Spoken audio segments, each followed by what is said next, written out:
Mr. President, I have some good news for Montana. A week ago yesterday, the United States Senate voted to confirm former Georgia Governor Sonny Perdue to be our next Secretary of Agriculture. Secretary Perdue and I discussed Montana ag and the need to expand agricultural access to foreign markets when we met prior to his confirmation hearing. I know that he's going to prioritize the ag industry during his time in office, and I'm pleased to share that I will be hosting the Secretary in Montana for the Montana Ag Summit. It's going to be held in Great Falls at the end of this month. Back in March, during the Secretary's confirmation hearing, I extended an invitation to join us in Montana's Golden Triangle as we discuss the issue of strengthening international relationships for Montana's agriculture. In fact, the Golden Triangle is where my great-great-grandmother homesteaded as she moved from Minnesota, a Norwegian immigrant, to Montana. At the Ag Summit, we will also showcase the technological advancements that are changing the way we produce crops and livestock, to promote the next generation of ag producers and discuss the challenges our ag producers face as a result of our federal policies and regulations. The Montana Ag Summit will bring together leaders across the ag industry to hear from our keynote speakers, which includes Secretary Perdue, as well as my colleague and friend and the chairman of the U.S. Senate Ag Committee, Senator Pat Roberts from Kansas. You know, nothing takes the place of hearing directly from Montanans and seeing our great state with your own eyes.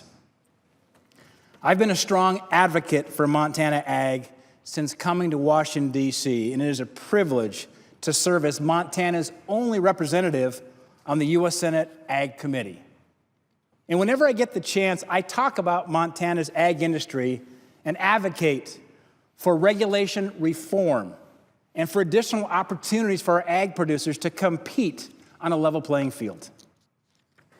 Another critical issue for farmers and ranchers in Montana and around the nation is opening up more market opportunities for the ag industry. In fact, earlier this past month, 38 of my colleagues and I wrote to President Trump asking him to prioritize reopening China's markets to U.S. beef in his discussions with Chinese President Xi Jinping.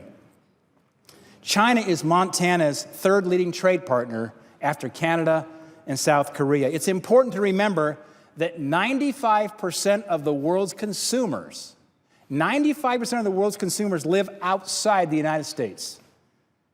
And while the Chinese ban on U.S. beef imports was lifted last fall, more needs to be done to actually see U.S. beef on the shelves of Chinese grocery stores. You see, China is the second largest beef import market in the world.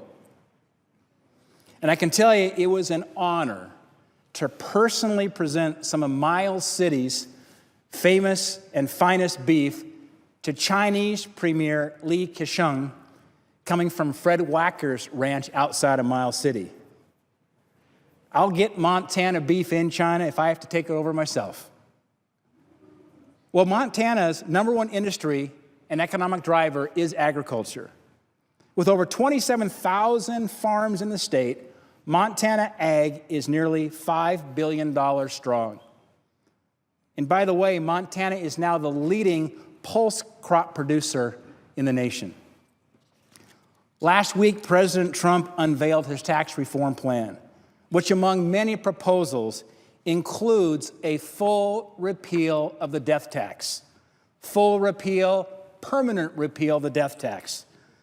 This is a tax that directly impacts many Montana farm and ranch families. In fact, I just heard a story from a Montana ranchers a couple weeks ago when they had the sudden and unexpected passing of his mother and his father, a multi-generational ranch operation in Montana. They had a huge tax liability in the millions of dollars that they had to pay to the IRS because of the death tax. I've called for a repeal of the death tax since I first came to Washington, D.C. It's one of the most immoral taxes on the books because I understand how these taxes can cause family farms and family ranches to break up and to be sold off. The bottom line is this: You can't feed a nation without farmers and ranchers. And you can't have opportunity economies without actual opportunities to meet the needs of not only our state, not only our nation, but the world. As the U.S. Congress and the Trump administration continue to work together, I'm excited to see that ag is a priority.